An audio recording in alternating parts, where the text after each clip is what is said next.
Now, here at Hey Kentucky, we end up coming to random places, and tonight we are on the SEC Nation bus with one of my favorite people. This, of course, is Paul Finebaum from the SEC Network. I sort of base my entire radio career on his model. He's been wonderful to me. Paul, thanks for joining us. Yeah, which is one reason why you're doing television now. Well, I mean, we're trying to do a little bit of both, and you're doing TV now. What's the big change from doing radio to all of a sudden having to put that makeup on every day? That's it. I mean, I was doing a show yesterday, and I hadn't had the makeup on, and I was starting to go through withdrawals. I was sweating. I was shaking. It's the key is not to pay attention to the camera, but. No, you're right about that. That's the thing is I feel like people say to me, Matt, you don't seem like yourself on the radio sometimes because you have to get used to that not being there. Once you do that, I think you're good. I'll never forget the first day I was at ESPN. I was making the rounds, and Scott Van Pelt grabbed me and said, "Do not let them screw you up. Don't let them."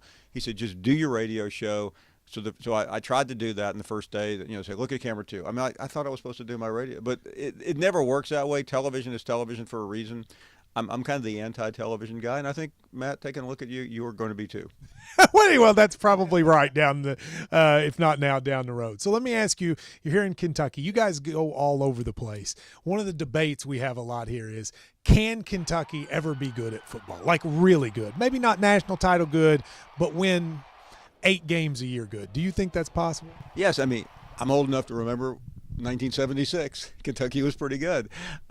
It can happen, and I think the evidence, I know you're a lawyer, you look at, if you want to cite precedents, every couple of years, every 6, 7, 8 years, Kentucky does it. Why are they inconsistent? Because either something goes haywire, a coach leaves, or in the end, the coach gets fired. I believe, I mean, I hear from Kentucky people all the time, Matt, and I don't buy that you have to bow down only to basketball. I mean, look at North Carolina. I mean, is there a compliment to Kentucky anywhere more than UNC? But I think the counter to that for people who wonder is, okay, in North Carolina they at least have a recruiting base. The state of Kentucky just doesn't produce enough players, and then they're in a conference where all the best players in the country are produced in those states. Is that an issue? Well, I mean, in some ways, but I've heard Mark Stoops talk on and on about Ohio. So at some point, you have to mind that better. I think he's done a reasonably good job. I frankly think he's come back from the dead. I mean, I started to look in the coffin to see him coming out because after Southern Miss and after the Florida beatdown, I'm not sure too many people really thought he would be around, and he has, and that's why. He has to get over this hump. I mean, last year, Vanderbilt, that Thursday night game against Auburn, he couldn't get over, and every time you think it's about to take off, it crashes, and that's why the Mississippi State game. I mean, it sounds crazy, but you lose that game, and it all unravels again. I think this is the huge game for him throughout the time. Let me switch gears to basketball. I know you're a football guy, but you love Cal, I think. I do, and every time I'm around, I mean, I will say this. The other day in Nashville, we interviewed him, and I just sat there and listened to him, and I came away very inspired by him. I mean, he was talking about just, the whole thing with his son and the passion of the job. And I mean, I do think he is one of the most unique personalities I've ever met. And that's not, most people in this business are pretty boring. They're just not much fun to interview. They're just, they're 1 through A, 1 through Z, by number. He's different, and I think that's why he appeals to young players, and that's why they almost all want to come play for him.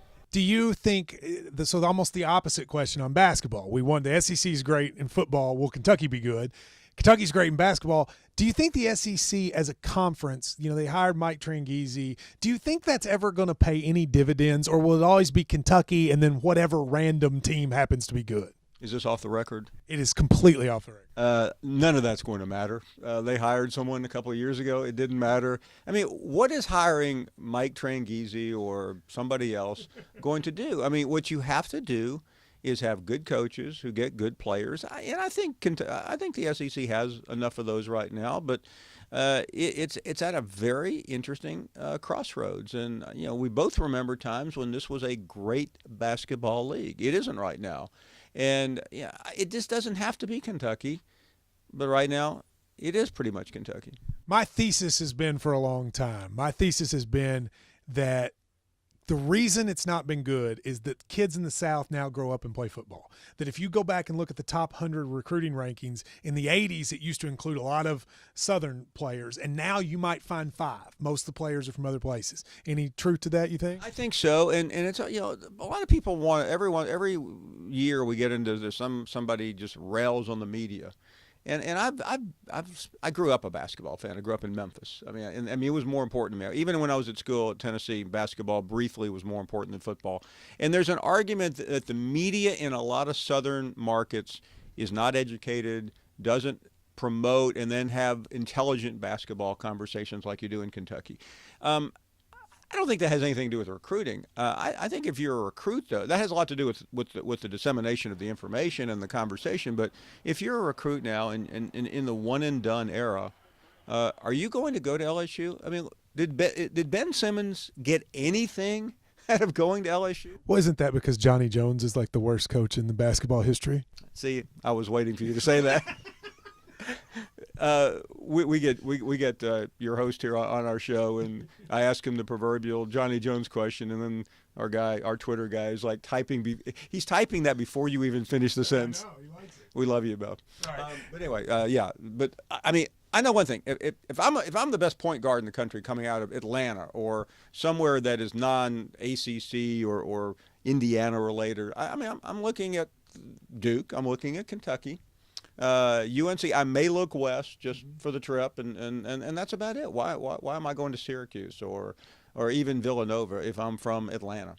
Last question, with this TV show, we've tried to do something completely different. I mean, they don't do shows like this on local network television. You kind of always did your own thing as well, and I've always been somebody who goes against the grain on the stuff I do. How hard you've now had this massive success. We've had some success, not on your level, but how it gets to be a stress after a while, always going against the grain, but it's also satisfying when you end up making it work. Is that how you felt? I mean, because now you're actually part of the mainstream. Yeah, it's really weird being on this side. I was a reporter. I was a columnist. I was a radio show in small markets, and everyone said it wouldn't work. Everyone said you don't know what you're talking about. And finally, we tapped in, Matt, to callers really being the star. And I know a lot of people laugh at that, but they don't really have a voice. I mean, you listen to big national shows, Cowherd, Jim Rome, Dan Patrick.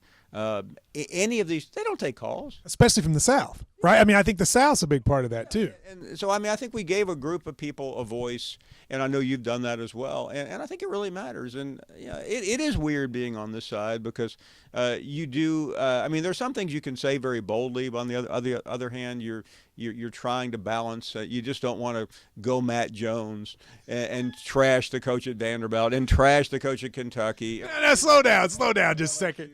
Go Matt Jones. Is that do I go too far, you think? No. What I see in you, when I hear you, Matt, and I listen to you all the time, I hear a younger Paul Finebaum, and I love it. I mean, I'm old enough now that I have a hard time remembering when I was actually edgy and funny and just like Matt Jones is today. Well, that's very nice of you. Thank you very much, and we'll talk to you soon. Cats win tomorrow? The Cats will win tomorrow. There you go. I like it. We'll take a break and be right back. This is Hey Kentucky.